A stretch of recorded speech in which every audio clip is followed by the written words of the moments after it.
since the Fenty administration, we went from $1.5 billion down to around $600 million, and Wall Street doesn't like that. Well, it's more like it'd be by the end of this year around $700+ million.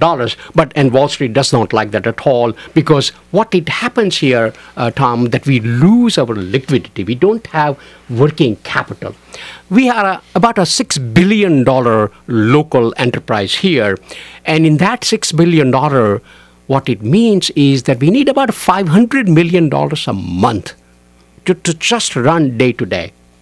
We have depleted our working capital altogether. So in beginning of October, first week of October, we'll be borrowing around $900 million just to carry on our day-to-day affairs. But the city always borrows a substantial amount of money every fall to go forward in anticipation of the spring tax revenues. But this is, I think, the most we've ever borrowed. That's right. Correct? We used to borrow around $400 million.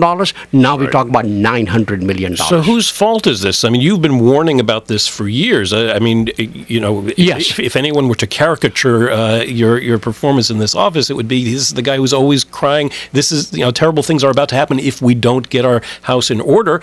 And so the council members and the mayor, they're the ones who have learned your lessons over the years. Where did it go off the rails? But there is a legitimate reason for us to be able to use the fund balance.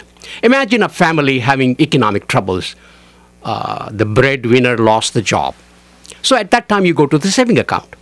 Over the last few years, we, along with the rest of the nation, have gone through a recession that has been the widest and the deepest since the Great Depression.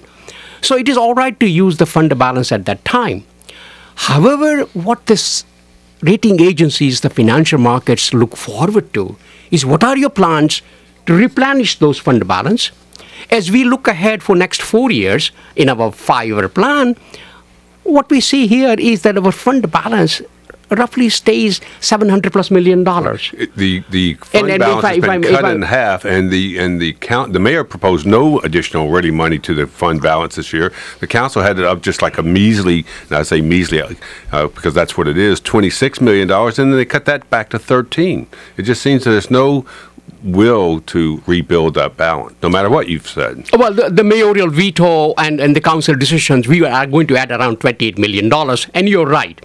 That does not send a good signal. It's a signal, but not as much as they would like to have. But the second point here is that any additional incremental revenue that we get, and we have a quarterly revenue estimate, what the rating agency look for is that we put that in fund balance. And instead of doing that, we are spending that money, and also we do contingent budgeting. That is revenue that is yet to come in 2012. Now, we do budget it out, and that is not welcome.